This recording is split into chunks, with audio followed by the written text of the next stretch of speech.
Hi guys, welcome back to The Social Tune, and today we dive into the latest release from Childish Gambino, Awaken My Love.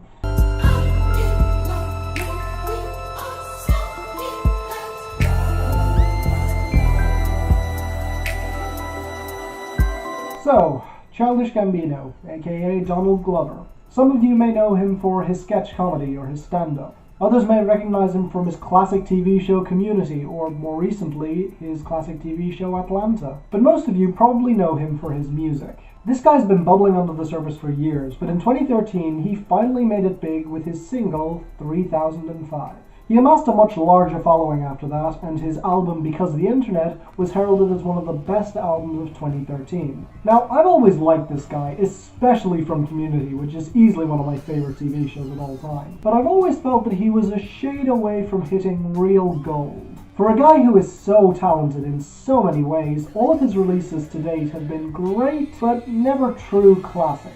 And from what I heard before diving into this record, this might be the album that changed that. So I listened to it and found myself extremely confused, because if you listen to this record, you'll know that Childish Gambino abandoned rap entirely on this record. And because of this, I wasn't sure I liked it. But by the fourth listen I had adjusted to the sound, and by the eighth I had deciphered the lyrics, and now, after what must have been about 14 listens, I can proudly say that this is Donald Glover's best album to date. However, once again, it's not quite a true classic. Oh, it comes closer than any of his other albums, probably going to be one of my best albums of the year, but it's not quite there yet, at least not for me. So let's kick off my analysis of this album with the wild, tribal production. Boogieman, you got to help us, can you? Yes, kid. This is certainly tough to evaluate. The opening track, Me and Your Mama, starts out with a wheedling tone and a choir singing in a way that honestly reminds me more than anything of a Christmas song, especially with the jingling bells in the background. But then the beat just drops into a scuzzy guitar, a cackling laugh, and Gambino just howling his lungs out in a weird, demented kind of way that definitely takes a bit of getting used to, but in the end it's so visceral and raw. It's an awesome opener, which we'll come back to a bit later. And that's not the only visceral song here. Songs like Riot, and especially Boogieman, are demented and out of control, with funk elements that just do not let up. But even that's offset by the more soulful tunes, like on Terrified or Zombies, or alternatively the twinkling tune on Redbone, or the gospel touches on Have Some Love. This album never lets you become accustomed to its sound, constantly switching things up. And it's always jarring, but easily the most jarring moment is on California. Because when that song comes in, with the pan flutes and the island-inspired beat, it catches you completely off guard. Heck, even the instrumental interlude, The Night Me and Your Mama Met, is gorgeous. And usually I'm not a fan of instrumental interludes. Heck, it's the only reason that the 1975's album wasn't higher on my year-end list of the best albums of 2016. Really, the only slight gripe I have about the production is that a couple of songs do drag on a bit. But hey, they're still gorgeous songs, so who cares, really? Have a word for your brother. Have some time for one another. Really love one another.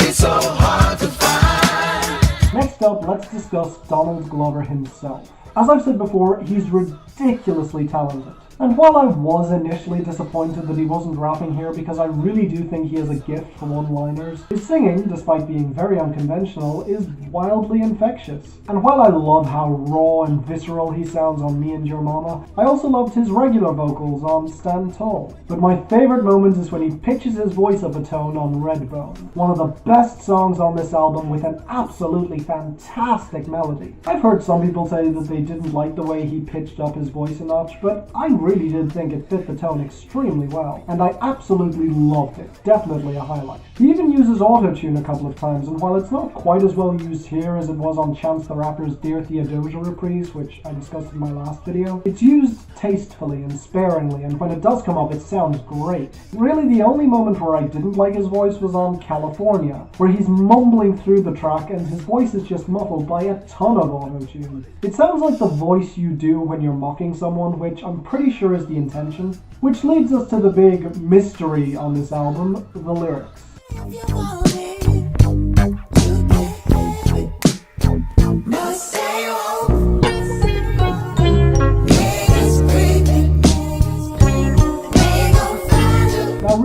while it took me a few listens, it's actually pretty obvious what this album is about. Parenthood, from the title of the album, Awaken My Love, and track titles like Me and Your Mama and Hello, Baby Boy, it's pretty obvious. And he actually makes some pretty striking points here. The opening track is about how much he loves this girl, Your Mama, the your being his son. The song Have Some Love is about advising his child to love those closest to him, and the closing track Stand Tall kind of speaks for itself. But the three songs that got into darker territory are Zombies, Redbone, and especially Boogieman. The first of the three is a warning to his son about the brainless fools who'll try to leech off him and leech off his success. And while you could just see this as a warning against gold diggers, you can also see it within a much broader context. As no matter who you are, you will always have toxic people in your life who try and take advantage of you one way or another. Redbone has a great message about keeping up to date with the stereotypes surrounding your race, and the way they tend to fluctuate seemingly at random, and the importance of being aware of that, never quite forgetting or letting your guard down. And most impressive and ambitious of all, you have Boogieman. Diving into the comparison between black men and the Boogieman, the natural bad guy. As Gambino points out that as long as people associate black men with the monster under the bed, things will never change, or at the very least, that change won't last long. As long as we live in a world where we think that cops are always the good guys hunting down the evil monsters, we can't become better as a society, as we can't forget the people behind those badges, whether they be police badges or a person's skin color. Brilliant! Heck, every track is interesting.